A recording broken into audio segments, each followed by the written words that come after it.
ये नाना प्रकार के चार्जेस जो आज मैं सदन में लाया हूं, ये माननीय वित्त मंत्री जी तक पहुंचे ताकि देश के आम आदमी की जो जेब बैंकिंग सिस्टम काट रहा है ये उसे पता लगे, ग्राहक को भी और माननीय वित्त मंत्री जी को भी।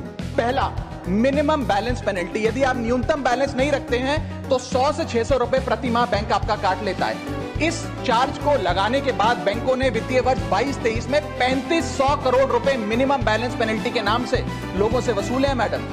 दूसरा चार्ज, एक्स्ट्रा एटीएम यूजेज। आपको एटीएम ट्रांजैक्शन के लिए 2 से 3 की मोहलत मिलती है, 2 से 3 की इजाजत मिलती है बैंकों द्वारा। अगर आप चौथा 5वां ट्रांजैक्शन कर लें तो हर ट्रांजैक्शन पे 20 रुपए एटीएम चार्ज आपको देना पड़ता है। इनएक्टिविटी फी 100 से 200 रुपए सालाना, यानी कि अगर बैंक आप बहुत ज्यादा अपना अकाउंट यूज नहीं करते हैं तो बैंक इनएक्टिविटी के नाम पे भी चार्ज लगा देता है। फिर बैंक स्टेटमेंट आप मंगवाते हैं तो बैंक स्टेटमेंट इशुएंस चार्जेस के नाम पर आपसे 50 से 100 रुपए लेता है। फिर आप कहते हैं हमें एसएमएस अलर्ट के माध्यम से मेरे बैंक के खाते में क्या आ रहा है उसकी जानकारी मिले, तो एसएमएस अलर्ट चार्जेस के नाम पर भी प्रति क्वार्टर 20 से 25 रुपए आपसे लिया जाता है। ऑनलाइन पेमेंट करेंगे एनईएफटी की तो ट्रांजैक्शन फी भी ली जाती है।